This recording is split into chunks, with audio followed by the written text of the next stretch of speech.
Hello बच्चों, स्वागत करते हैं सुपर मैथमेटिक्स गुरु यूट्यूब चैनल में। तो कैसे हो आप सभी? आई होप कि अच्छे होंगे और आपकी प्रैक्टिस भी अच्छी चल रही होगी।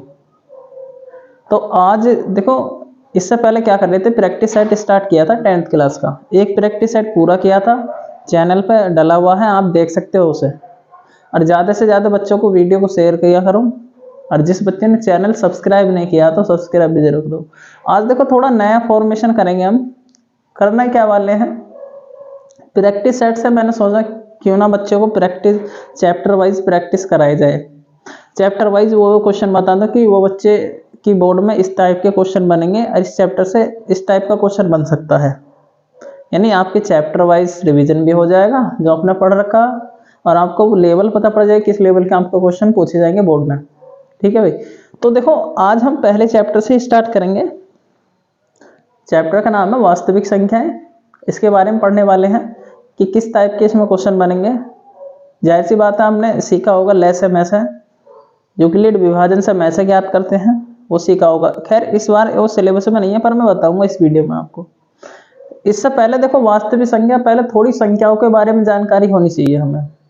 संख्याओं के बारे में जानकारी हो तभी चैप्टर पढ़ोगे तो अच्छा रहेगा। देखो चैप्टर का नाम है वास्तविक संख्याएं। इस चैप्टर में बेसिकली हम पढ़ने वाले हैं परिमेय संख्याएं और अपरिमेय संख्याएं, क्योंकि वास्तविक संख्या को दो भागों में बांटते हैं, परिमेय संख्या और अपरिमेय संख्याओं में। बाकी जो परिमेय संख्या होती हैं इसमें सारी संख्या आ जाती हैं, प्राकृतिक, विषम, सम वगैरह वगैरह जितनी भी संख्या है सारी उसमें आती है परिमेय में। चलो बात करते हैं भाई। बेसिकली देखो हमने शुरू से छठी क्लास से संख्याओं के बारे में सीखते आ रहे हैं। छठी नहीं, पहली से ही, पहली क्लास से हम संख्या के बारे में पढ़ते आ रहे हैं। पता होनी चाहिए। देखो नॉर्मल हमने शुरू से सबसे पहले हम प्राकृतिक संख्याओं के बारे में सीखते हैं। भाई प्राकृतिक संख्याएं वे संख्या होती हैं जो एक से शुरू होती हैं, एक से शुरू होती हैं और कहाँ तक, अनंत तक पहुंचती हैं। जैसे कि मैं यहाँ पे लिख सकता हूँ प्राकृतिक संख्या आपको 1 2 3 4 ये डैश चलती है कहाँ तक, अनंत तक। पर पेपर में देखो कॉन्सेप्ट कैसा बोलेगा, कहीं कहीं प्रश्न में माना आ जाता है कि धनात्मक प्राकृतिक संख्याएं, क्रमागत धनात्मक प्राकृतिक संख्याएं। तो क्रमागत का मतलब है लगातार, क्रम से, दो संख्या, तीन संख्या। भाई प्राकृतिक संख्या में देखो यहाँ एक है, दो है, एक से दो कैसे बना, एक जोड़ के, दो से तीन कैसे बना, एक जोड़ के। तो इसका अगर हम फॉर्मेट देखें प्राकृतिक संख्या या धनात्मक प्राकृतिक संख्या, वो होता है एक्स। भाई अगर सपोज करो तुम्हें पहली प्राकृतिक संख्या पता पड़ जा x, सपोज करो पहली प्राकृतिक संख्या 9 है, 9 से आगे वाली सीख रहे हैं हम, तो 9 से आगे आने वाली संख्या कौन सी होगी, 10, क्रमागत लगातार। अगर हमें संख्या पता कि 11 है तो उससे आने वाली संख्या कौन सी हो जाएगी, 12। तो इस तरीके से यदि हमें संख्या x पता है तो इससे क्रमागत का मतलब इससे आगे आने वाली संख्या क्या होगी, इसमें एक जोड़ देंगे। प्राकृतिक संख्या के लिए फॉर्मेट है बच्चे। फिर पता होना चाहिए, देखो सम संख्या के बारे में, देखो सम संख्या होती है दो के अंतर से चलती रहती हैं, जो दो से कट जाए पूरी पूरी विभाज्य हो जाती हैं। दो से कटने वाली संख्याओं को सम संख्या कहते हैं। इस तरीके से समझ में आ रही है ना भी। सम संख्या कौन सी होती है, जो दो से विभाज्य पूरी पूरी हो जाती हैं, 2 4 6। पर इतना ध्यान रखना है किसके डिफरेंस से चल रही है, दो के डिफरेंस से चल रही है सम संख्या। इसका फॉर्मेट क्या हो सकता है, 2p + 2, इस तरीके का फॉर्मेट हो सकता है। सॉरी, अगर मान लो पहली संख्या p है, क्या है p, तो दूसरी संख्या क्या होगी, p + 2, या शुरू की संख्या x मान लो तो अगली संख्या क्या हो जाएगी, x + 2, कुछ भी मान सकते हो लेट करके। अगर तुमने एक सम संख्या मान रखी है p, तो उससे अगली संख्या कैसे निकलेगी, क्रमागत धनात्मक सम संख्या, धनात्मक सम संख्या भी बोल सकता है ऐसा। वो विषम संख्या क्या होती है, जो दो के अंतर से चल, देखो अंतर तो वही रहेगा, डिफरेंस, मतलब वही संख्या जो दो से विभाज्य ना होती, दो से विभाज्य न होती। दो से विभाज्य कौन सी, देखो ये दो से विभाज्य हो रही है, अरे लगातार कहाँ तक चलेंगे भैया, संख्या अनंत तक चलती है, हमें पता नहीं कहाँ तक खत्म होगी, इनका एंड नहीं, एंड पॉइंट नहीं पता संख्याओं का। तो ये भी दो के डिफरेंस से चलती है, इनका भी फॉर्मेट क्या हो जाएगा, p, p + 2, इस तरीके से चल सकता है। एक देखो विषम संख्याओं का फॉर्मेट एक और भी होता है, जिसे हम बोलते हैं 2x + 1 भी कह सकते हैं इस तरीके से। ये क्या होती है, सम संख्या का फॉर्मेट। इससे आने वाली संख्या क्या होगी, इसमें 2 जुड़ जाएगा। अगर क्रमागत संख्या पूछे इससे आने वाली, इस संख्या में 2 जुड़ जाएगा, 2 एक में 2 जोड़ेंगे कितना आएगी संख्या, अगली 3। वैसे शुरू की संख्या x मान लो, p मान लो, कोई दिक्कत ना। मतलब कभी कभी बहुविकल्प में पूछ सके है कि निम्नलिखित में से कौन सी विषम संख्या है, तो इस तरीके के फॉर्मेट बनेगा भाई। उसमें ऑप्शन कौन कौन से देगा, एक दे देगा x, एक देगा 2x, एक दे देगा ये वाला, और एक कुछ भी दे सकता है कि इनमें से कोई नहीं। बहुविकल्प क्वेश्चन ज्यादा बनेंगे पहले चैप्टर में से। तो विषम संख्या पहचानोगे भाई वो संख्या जो 2 से ना कटती हो। भाई x है, x का मान तो कुछ भी हो सका, हमें पता थोड़ी है विषम है विषम है, इसका पूरी तरीके से अंदाजा नहीं लगा सकते। पर ये 2x से 2 से कट रही है, सम संख्या होगी। पर 2x + 1, अगर किसी जैसे 2x में अगर 1 जोड़ दें, 1 का मतलब है जो 2 से ना कटती हो, 2 हो, 3 हो, 5 हो, वही संख्या 2 से ना कटती, तो ये संख्या विषम संख्या का फॉर्मेट कहलाएगा। ये अपरिमेय संख्या और देखो ये वाले इस बार सिलेबस में आपकी इसे अच्छी तरीके से पढ़ेंगे।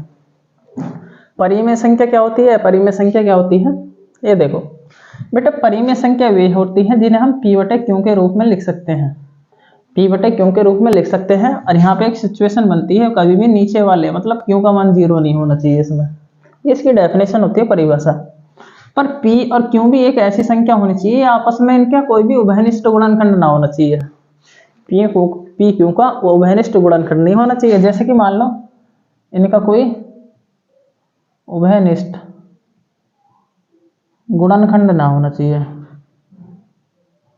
उभयनिष्ठ गुणनखंड का मतलब क्या होता है, जैसे अगर इसका एग्जांपल लें 7/10 इस तरीके से। अब ऐसी संख्या ना होनी चाहिए जो ऊपर नीचे किसी संख्या से डिवाइड हो जाए। जैसे कि मान लो 10/15, क्या ये परिमेय संख्या है? नहीं, ये परिमेय संख्या ना है। परिमेय संख्या का कोई कोफिशिएंट हो सकता है, मतलब उसका क्या हो सकता है, समतुल्य हो सकता है, पर ये परिमेय संख्या नहीं है। क्योंकि कब तक परिमेय संख्या नहीं हो सकती है भाई, परिमेय संख्या तो है पर समतुल्य परिमेय संख्या है। कैसे, ये देखो अगर ये कट रही है आपस में, जहां तक ये पूरी जैसे यहाँ 5 से कट रही है, 5 दूनी 10, 5 तिया 15, अगर सिंप्लीफाई करके जो आएगा इसे हम प्राकृतिक संख्या बोलेंगे। मतलब p q का कोई भी उभयनिष्ठ गुणनखंड नहीं होना चाहिए, ये डेफिनेशन होती है परिमेय संख्या की। अपरिमेय संख्या वे होती है जिसे p/q के रूप में नहीं लिख सकते। बेटे इनके एग्जाम्पल बड़े ध्यान से याद रखना, इसमें सभी संख्या आ जाती हैं। परिमेय संख्या A to Z कोई भी संख्या हो सकती है, जैसे कि सम, विषम और प्राकृतिक संख्या सारी परिमेय संख्या होती हैं, क्योंकि सबके बटे में 1 लिख सकते हैं, p/q के रूप में बना सकते हैं बड़े आराम से। अगर हम देखो इसके एग्जाम्पल ध्यान रखिए, जैसे कि कोई भी ऐसी संख्या जिसका हम वर्गमूल नहीं ज्ञात कर सकते हैं, जैसे कि अभाज्य संख्या। अभाज्य संख्याओं को जितने का भी रूट होएगा वो सभी अपरिमेय संख्या होंगी। और पॉइंट में ऐसी संख्या जिनका कोई लॉजिक ही नहीं है, कोई सीक्वेंस ही नहीं है, पर ये संख्या कहां तक जा रही है, अनंत तक जा रही है। मतलब आगे पीछे कोई भी मतलब बिना लॉजिक की संख्या पॉइंट में लिखी हुई है, वो भी क्या कहलाएगी, हमारी अपरिमेय संख्या। और एक बच्चे हमेशा देखना बहुविकल्प में पूछ सकता है कि पाई, ये है पाई एक कैसी संख्या, बेटा पाई है अपरिमेय संख्या। पाई कैसी है, अपरिमेय संख्या है। पर एक पाई की वैल्यू होती है जो हमने बेसिकली मानते हैं कि पाई की वैल्यू निश्चित वैल्यू नहीं होती। पूछ लेता है कि पाई कैसी संख्या है और 22/7 कैसी संख्या, तो 22/7 परिमेय संख्या, पर पाई अपरिमेय संख्या। इस चीज का विशेष तौर पर ध्यान रखना, बहुविकल्प में क्वेश्चन बन जाता है। ठीक है भाई, तो अब हम इसमें डिस्कस करते हैं। देखो क्वेश्चन किस टाइप के बनेंगे। सबसे पहले तो मैं यूक्लिड विभाजन के बारे में पता होना चाहिए। यूक्लिड विभाजन थ्योरम होती क्या है, यूक्लिड विभाजन प्रमेय। वैसे सिलेबस में नहीं है, एक क्वेश्चन में करा देता हूं, फिर भी कभी कभी बहुविकल्प में पूछ सकता है। जैसे कि मान लो हमारे पास 45 तथा 135 है, ये दो संख्या है। इसका मतलब इसमें पूछ लेगा इसका HCF ज्ञात करो।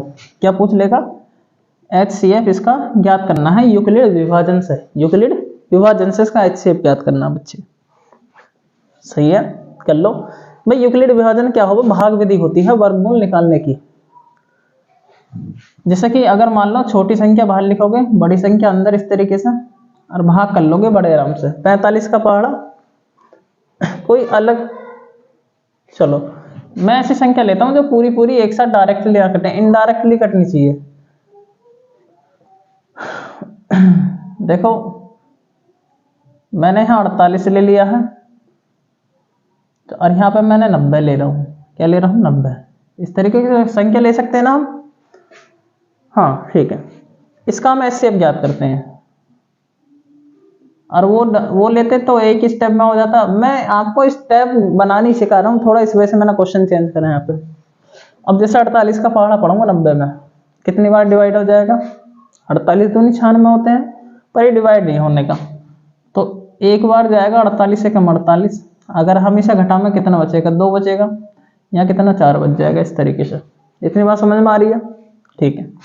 अब कहने का मतलब भाग विधि कैसे करते हैं, जब भी इसका रिमाइंडर आएगा, जब भी इसका शेषफल आएगा, तुम्हारे दोबारा से भाग इस तरीके से बना दोगे दोबारा, और बीच में वो संख्या लिखनी है जिससे पहले हमने भाग करी है। जिससे पहले हमने भाग करी है, तो भाग करिए 48 से। ऐसे 42 का पहाड़ा पढ़ लो, 42 से कम 42, इसे घटाएंगे तो यहाँ पर 6 बचेगा। इतनी बात समझ में आ रही है? और ये प्रोसेस ऐसी चलती जाएगी जब तक कि प्रॉपर्ली पूरी संख्या डिवाइड ना हो जाएगी। अब यहाँ पर फिर दोबारा से भाग बना देंगे क्योंकि शेषफल है। इस 42 को मैं इसके अंदर लिख देता हूँ, 6 से डिवाइड कर लेंगे 42 को। कितनी बार? 6 सत्ते 42, 7 बार पूरा पूरा डिवाइड होगा। पर ये सिचुएशन जब तक चलती जाए, जब तक पूरा सवाल डिवाइड नहीं हो जाएगा आपका। अब लिखने कैसे, देखो कितनी भाग हुई है, जितनी भाग होंगी, 1 भाग होगी, 2 भाग होगी, 3, जितनी भाग उतनी स्टेप। यहाँ लिखेंगे यूक्लिड विभाजन प्रमेय से या एल्गोरिथम से। यूक्लिड विभाजन एल्गोरिथम से, हिंदी में प्रमेय बोलते हैं एल्गोरिथम को। यूक्लिड विभाजन, ये लाइन लिख लियो। देखो स्टेप कैसे बनाते हैं, हमेशा ये देखा करो। जैसे कि मान लो तुम्हें इस वाली भाग से मतलब है इतना, देखो कहने का मतलब है भाई इससे मतलब है, इससे मतलब है। सबसे पहले ये देखो बीच में क्या है, बीच में 90 है। स्टेप नंबर 1 लिख सकते हैं हमेशा, बीच में 90 है, 90 बराबर। अब 90 का देखो, 90 को हमने डिवाइड किससे किया है, मतलब 48 से। 48 का पहाड़ा कितनी बार पड़ा वो हम मल्टीप्लाई में लिख देंगे, यानी 48 का पहाड़ा कितने, 1 बार पड़ा है, प्लस शेषफल। इस केस में शेषफल कितना, 42। ये स्टेप नंबर 1 होगी, यही यूक्लिड विभाजन थ्योरम है। अच्छा, अब स्टेप नंबर 2 लिखेंगे दूसरी भाग का। देखो दूसरी भाग यहाँ बीच में क्या है, 48। पहले बीच वाले को लिखेंगे बराबर, किसका पहाड़ा किस में पड़ा, 42 का पहाड़ा 1 में पड़ा, प्लस शेषफल। शेषफल इस केस में 6 है। समझ में आ रही है ना बात? ठीक है, तो लाइक करो तो वीडियो को, समझ में आ रही है तो। स्टेप नंबर 3, जितनी भाग है उतनी स्टेप बनती जाएंगे। तीसरी भाग में यहाँ 42 है, ठीक है, बराबर बीच में 6 का पहाड़ा कितनी बार पड़ा, 7 बार, तो यहाँ लिख सकते हैं 6 गुणा 7 प्लस शेषफल। जब यहाँ पर सारा पूरा कट गया तो रिमाइंडर 0 हो जाता है, शेषफल क्या हो जाएगा बच्चे, 0। तो कहने का मतलब है लास्ट टाइम किससे डिवाइड करा, अगर उससे पूरी संख्या कट गई तो वही होगा HCF, जिससे लास्ट बार कटी। तो हम यहाँ पे लिख देंगे, कहते हैं HCF कितना आ जाएगा हमारा, 6। HCF कितना आ जाएगा बच्चे, 6, क्योंकि 6 से पूरी हमारी संख्या डिवाइड हो चुकी है। इतनी बात समझ में आई? ठीक है, अब करते क्या बच्चों, आगे पूछेगा कि अभाज्य गुणनखंड, आगे पूछ सकता है अभाज्य गुणनखंड के बारे में। अभाज्य गुणनखंड होते क्या हैं बच्चे, अभाज्य संख्या के बारे में। देखो अभाज्य संख्या वे संख्या होती हैं जो किसी खुद के अलावा किसी और संख्या से डिवाइड ना हो, वही अभाज्य संख्या होती है। सबसे छोटी अभाज्य संख्या, देखो अभाज्य गुणनखंड से पहले अभाज्य संख्या के बारे में सीखेंगे, और बहुत ही इंपॉर्टेंट है, बहुविकल्प में बहुत सारे क्वेश्चन बनते हैं अभाज्य संख्याओं से। बच्चे अभाज्य संख्या वे संख्या होती है जो किसी और संख्याओं से डिवाइड ना हो, इस चीज का विशेष तौर पर ध्यान रखना। सबसे छोटी अभाज्य संख्या पूछ लेता पेपर में, सबसे छोटी अभाज्य संख्या होती है 2। सबसे छोटी अभाज्य संख्या 2 होती है। 3, 5, 7, मतलब ऐसी संख्या लेनी है जो किसी से डिवाइड ना हो। 7 के आगे क्या, 8 भी कट जाएगी, 9 भी कट जाएगी, 10 भी कट जाएगी, 11। तो इस तरीके से आपको पता होनी चाहिए कि अभाज्य संख्या होती क्या है। पर इसके बारे में यह ध्यान रखना, सबसे छोटी संख्या क्या होती है, अभाज्य 2। और 2 जो होती है अभाज्य, इसे हम सम अभाज्य संख्या भी बोले हैं। क्या बोले हैं, सम अभाज्य संख्या। किसे, 2 को। बहुविकल्प वाले क्वेश्चन बता रहा हूं मैं, पूछ लेगा सबसे छोटी अभाज्य संख्या 2, सम अभाज्य संख्या कौन सी होती है, वो भी 2 होती है। और वो पूछेगा कि अभाज्य संख्या सम विषम, सम भी होती है और विषम भी होती है। कभी कभी क्या है कि अभाज्य संख्या क्या है? अभाज्य संख्या विषमी होती हैं सारी, तो आपका आंसर क्या होगा? नहीं, क्योंकि सम विषम दोनों होती हैं। सम संख्या एरी, विषम संख्या बाकी सम संख्या है, मतलब दो को छोड़कर सारी विषम संख्या है अभाज्य संख्याओं में। तो कहने का मतलब है अभाज्य संख्या में कौन कौन सी संख्या होती है? सम भी संख्या होती है, विषम भी संख्या होती है। भी गुणनखंड कैसे करा लेगा? गुणनखंड करने आने चाहिए। जैसे कि मान लो 48 है आपके पास, अगर हमें इसके अभाज्य गुणनखंड करने तो कैसे करोगे मेरे प्यारे बच्चों? जैसे कि सबसे पहले 2 से काटते संख्या को। 2 से संख्या कब कब डिवाइड हो जाती है? अगर किसी संख्या के बाद में 0 हो, 2 हो, 4 हो, 6 हो, 8 हो, तो संख्या बड़े आराम से 2 से डिवाइड हो जाएगी। बाद में 8 है तो हम कह सकते हैं 2 से डिवाइड हो जाएगी, 2 से भाग कर लो। गुणनखंड तो करने हमें 2 का पहाड़ा 2 बार, 2 में 4 में 2 बार, 2 का पहाड़ा इसमें 4 बार, 2 से काटेंगे फिर 12 आ जाएगा। काट सकते हो, डिवाइड करना आता है आपको। 2 से काटेंगे 6 आएगा, 2 से काटेंगे 3 आ जाएगा आपका, और 3 से काटेंगे तो 1। तो अगर हम अभाज्य गुणनखंड के बारे में बात करें तो बच्चों 1 2 3 4, 2 क्या बार है? 4 बार। ये अभाज्य गुणनखंड है, इस चीज का ध्यान रखना। ना ये लेस है ना मैस है, अभी लेस मैसा करेंगे इसके ऊपर। 1 2 3 4 बार है और एक 3 है, तो इस चीज का ध्यान रखना। देखो ये 2 क्या है? अभाज्य संख्या। पर यहाँ देखेंगे 2 कितनी बार है? 1 2 3 4, तो जितनी बार है उसकी पावर उतनी कर देंगे। अब 3 क्या बार है? 1 बार। हाल में हम 1 लिखते ना है, अगर इसकी पावर 1 है तो लिखते ना है, 1 से ज्यादा होंगे तब लिखेंगे। आप लिख भी सकते हो, ऐसे केस में तब लिखना है बच्चों। कभी कभी पूछ लेता है प्रश्न में, कोई भी संख्या दे देगा, कोई भी नंबर दे देगा, A to Z पूछ लेगा बच्चों इसके अभाज्य गुणनखंडों की घातों का योग बताओ। अभाज्य गुणनखंड तो ये हो गए। अब घातों का योग कौन सा पूछेगा? ये इसकी घात है 4, ये भी इसकी घात है 1, इनका घातों का योग कैसे पूछ लेगा? अगर हम इसके घातों का योग निकालें, कोई भी संख्या A to Z घातों का योग, इसकी घात कितनी है बच्चे? 4, प्लस इसकी घात बच्चे कितनी है? 1, तो योग हो गया 4 और 1 5। हर सवाल के अकॉर्डिंग अलग अलग योग हो सकता है। भी घातों का योग कैसे निकलेगा ये आपको पूरा करना है। इतनी बात समझ में आई? अब हम सीखेंगे कि लैसे और मैसे कैसे निकाले जाते हैं किसी भी गुणनखंड, अभाज्य गुणनखंड विधि से। पूछ सकता है, पता होनी चाहिए बहुविकल्प में। सबसे ज्यादा देखो बहुविकल्प आपके 20 नंबर के आएंगे इसमें। जैसे मान लो हम सीखेंगे HCF तथा LCM निकालना। LCM देखो इसका मतलब होता है मैस है, हिंदी में बता देता हूं, इसका मतलब होता है लेस है।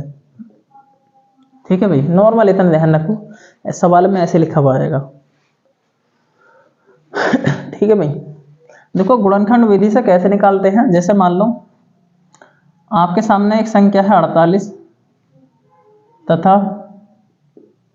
दूसरी संख्या है आपके सामने 64।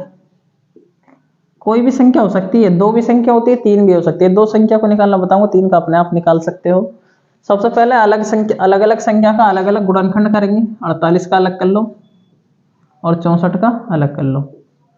गुणनखंड जानते हो, इसके गुणनखंड करेंगे। 2 से काटेगा 2 4, 2 से काटेंगे 12 आएगा, 2 से काटेंगे 6 आएगा, 2 से काटेंगे 3 आ जाएगा, 3 से काटेंगे तो 1। गुणनखंड बड़े आराम से कर सकते हो सेकंडों में। इसके 2 से काटने का मतलब आधा होता है। सिंपली 2 से काटेंगे आधा, 64 का आधा कितना? 32। 32 का आधा 2 से काटेंगे, हो सकता है ना 32 का आधा हो जाएगा 16। 2 से काटेंगे 16 का आधा 8, 2 से काटेंगे 8 का आधा 4, इससे काटेंगे 2 का आधा 2। ठीक है भाई, तो अगर बेसिकली पूरी डिटेल जाननी हो तो चैनल पर प्लेलिस्ट में आपको 10th क्लास की वीडियो मिल जाएंगी। पहले चैप्टर की एक एक क्वेश्चन करा रखा मैंने, एक पूरा चैप्टर का प्लेलिस्ट में मिल जाएंगे अगर फुल अच्छे तरीके से आपको पढ़ना है तो। बच्चा सबसे पहले ये देखो कि 48 के गुणनखंड कितने आए हैं। 48 के गुणनखंड आए हैं 2 गुणा 2 गुणा गुणा 2 गुणा 3। हम इसे लिख सकते हैं 1 2 3 4, 2 की पावर 4 गुणा 3 की पावर 1। चलो लिख ही लो आप। अब यहाँ जैसे 64 है, इसे कैसे लिखेंगे बच्चों? 2 गुणा 2 गुणा 2 क्या बार है? 1 2 3 4 5 6 बार है, 3 बार लिख लिया, 1 5 6। तो सारे 2 ही 2 हैं, तो 2 6 बार है तो हम लिख सकते हैं 2 की पावर 6। समझ में आ रही है ना बात? अब सबसे पहले HCF निकालना सीखो। HCF कैसे निकालें इस विधि से, और LCM कैसे निकालें इस विधि से। मेथड वही रहेगा। देखो HCM में हम छोटी पावर लेना कॉमन, छोटी पावर मतलब 2 और 3। अगर हम बात करें इसमें 3 नहीं है, तो HCF का मतलब होगा कॉमन, मतलब कॉमन फैक्टर लेना है, कॉमन संख्या है देखनी है। अगर देखो हमारे पास इसमें 2 के गुणनखंड है, इसमें भी 2 के गुणनखंड है, इसमें 3 के हैं पर इसमें 3 के नहीं है, तो कॉमन संख्या क्या होगी, 2 होगी, मतलब अभाज्य संख्या कॉमन क्या होगी, 2।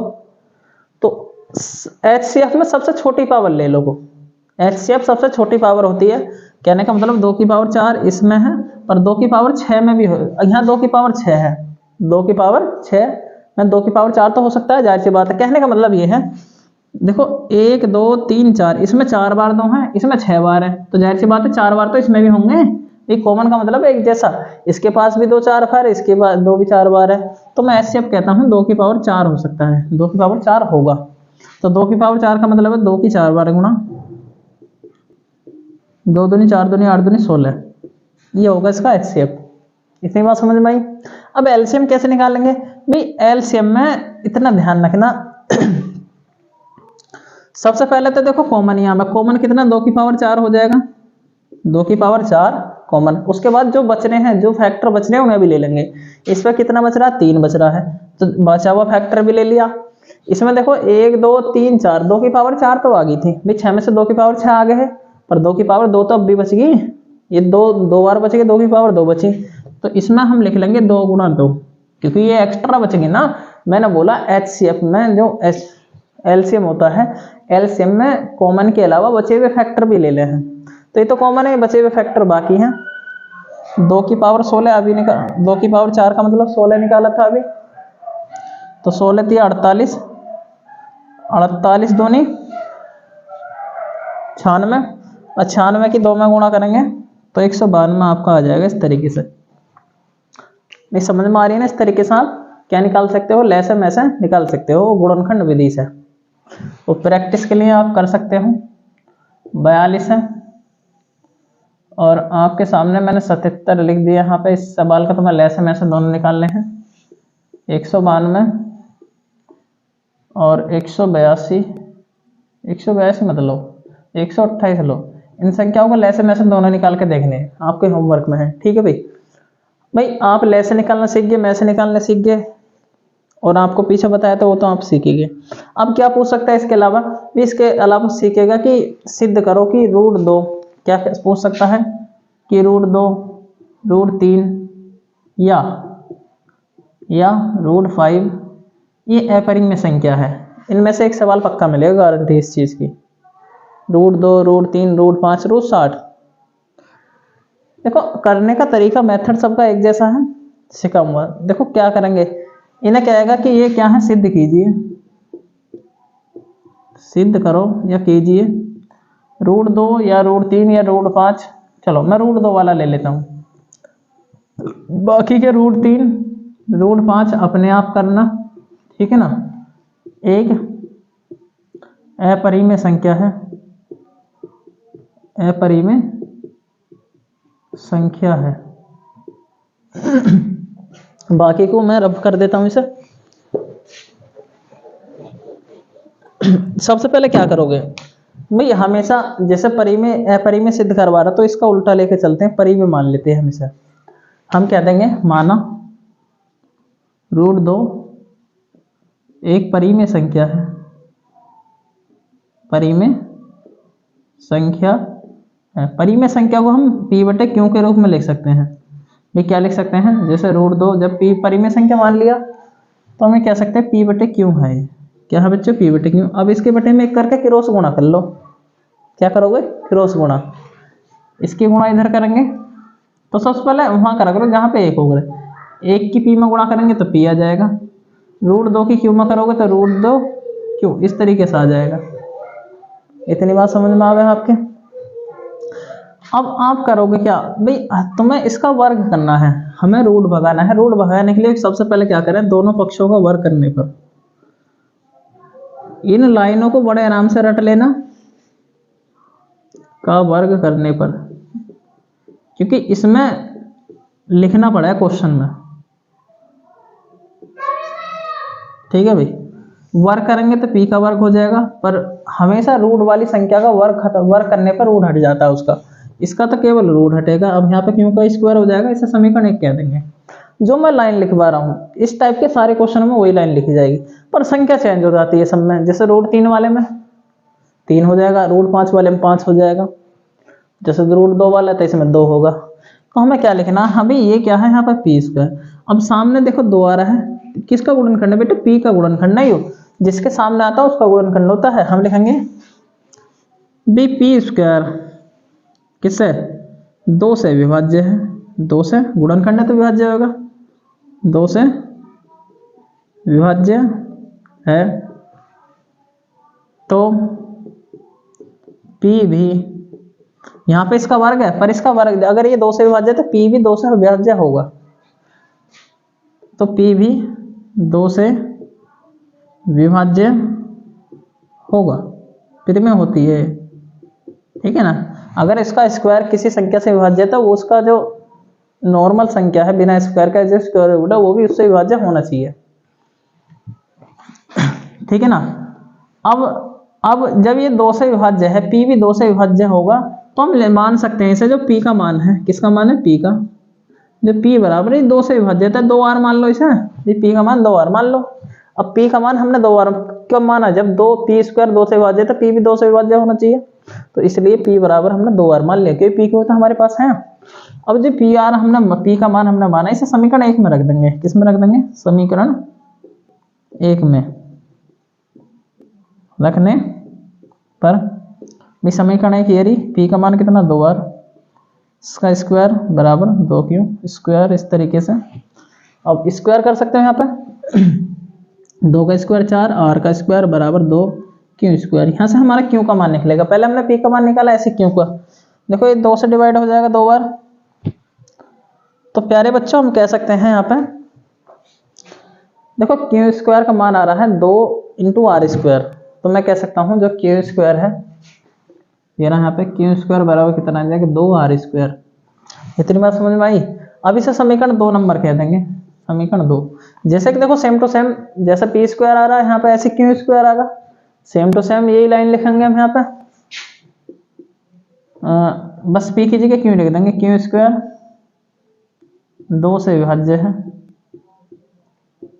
विभाज्य है, तो क्यों भी बिना घात वाला, क्यों भी 2 से विभाज्य होगा, विभाज्य होगा। भाई एक बात सोचने की है, कैसा,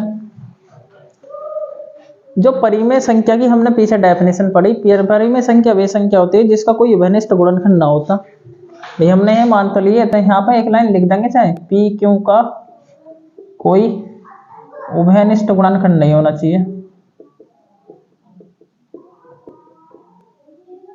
गुणनखंड नहीं होगा। उभयनिष्ठ का गुणनखंड मतलब कोई एक जैसी संख्या से ना कटे इनमें दोनों में। पर अगर हम समीकरण 1 से देखें, भाई यहाँ P भी 2 से कट रहा और यहाँ Q भी 2 से कट रहा, तो एक तो एक ही संख्या से कट के दोनों, मतलब P भी 2 से कट गया, Q भी 2 से कट गया। इतनी बात समझ में आ रही है। जब ये दोनों 2 से विभाज्य हो गए तो हम ये कह देंगे यह अवधारणा गलत है, अतः भी दोनों तो P से गुणनखंड हो गए, इनका तो कॉमन गुणनखंड मिलेगा, हमें लिख देंगे अतः यह अवधारणा गलत है, यह अवधारणा गलत है। रूट 2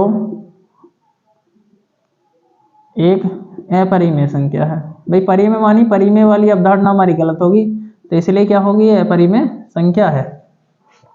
अब आप रूट 3 रूट 5 वाला करोगे, करना क्या है भाई, जैसे रूट 3 वाला करोगे यहाँ पर 3 हो जाएगा, यहाँ 3 हो जाएगा, यहाँ 3 हो जाएगा, यहाँ 3 हो जाएगा, यहाँ 3 मारोगे पर यहाँ 3 का स्क्वायर 9 हो जाएगा, पर यहाँ 3 से फिर 9 बार कटेगा, 3 बार ही कटेगा, जब भी 3 ही आएगा यहाँ पर सेम, बस नंबर बदलेगा और कुछ ना।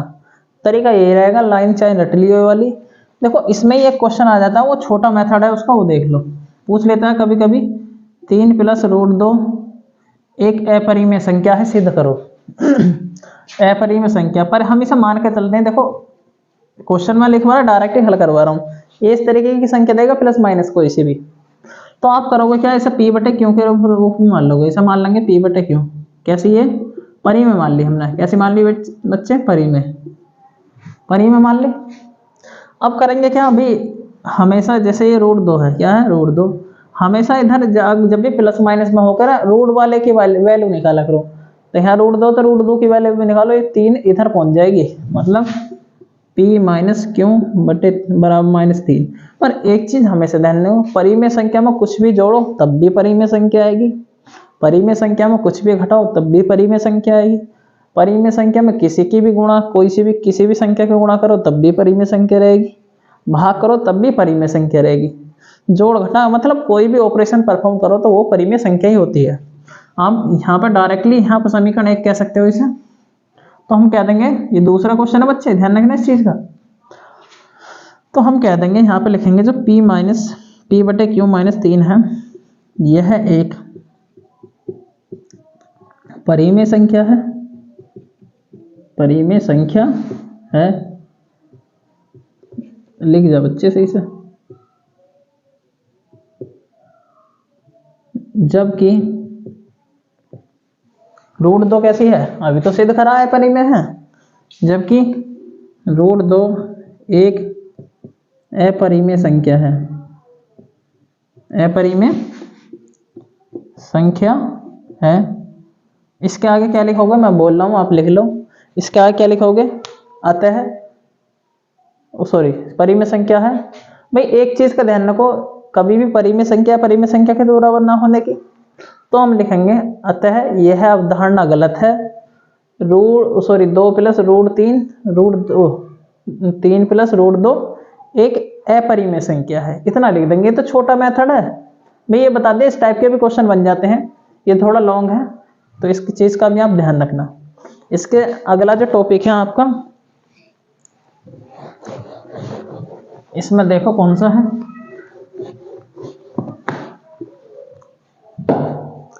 भाई इससे अगला क्या होता है, शांत अशांत वाले प्रश्नों का होता है। जैसे मान लो अगर कोई भी भिन्न दे दी, जैसे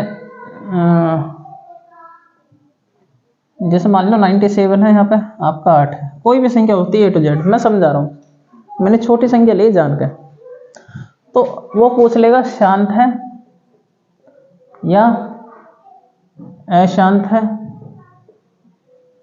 भाई शांत क्या होती है, अशांत होती है, क्या होती है, इनके केस होता है हमेशा जो ये भिन्न होती है, इनमें हमेशा हर होता है नीचे वाला, अंश होता है ऊपर वाला। तो इसमें हर के जो गुणनखंड होंगे,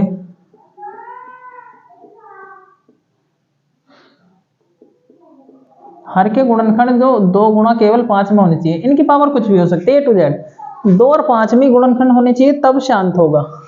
तब क्या होगा मेरे प्यारे बच्चों, शांत। कहने का मतलब है इसकी पावर कुछ भी हो सकती है, इसकी पावर कुछ पावर पे नहीं करना, इसकी पावर 0 भी हो सकती है, इसकी पावर भी 0 हो सकती है। कहने का मतलब 0 का मतलब क्या है, या तो केवल गुणनखंड 2 में भी आ सकता है, या 5 में भी आ सकता है, या दोनों में भी आ सकता है। अगर 2 5 के अलावा कोई भी अभाज्य संख्या A to Z, जैसे 3 आ गई, 7 आ गई, 11 आ गई, तो उस केस में हमारी संख्या क्या होगी, अशांत। समझ में आ रही है ना बात। भाई अगर हम देखो यहाँ पे संख्या है हमारी 8, इसके गुणनखंड कर लो, 2 से कटेगा 4 बार, 2 से कटेगा 2 बार, 2 से कटेगा 1 बार, ठीक है। चलो तो मैं कह सकता हूँ 8 बराबर 2 की पावर 3, 3 बार है 2 की पावर 3 लिख सकते हैं। पर ये किसी के रूप में भाई हम लिख सकते हैं, यह 2 गुणा 5 इसकी पावर n इसकी पावर m के रूप में है, के रूप में है। भी केवल 2 आ रहा तब भी ये लिखेंगे, 5 आ रहा तब भी ये लिखेंगे, या दोनों आ रहे तब भी ये लिखेंगे। पर 2 3 5 के अलावा 2 और 5 के अलावा कोई और संख्या आ गई तब लिखेंगे, ये इसके रूप में नहीं है। तब हम कह सकते हैं यह शांत दशमलव है। अंक की बिंदी चलो ऊपर लगाते हैं, शांत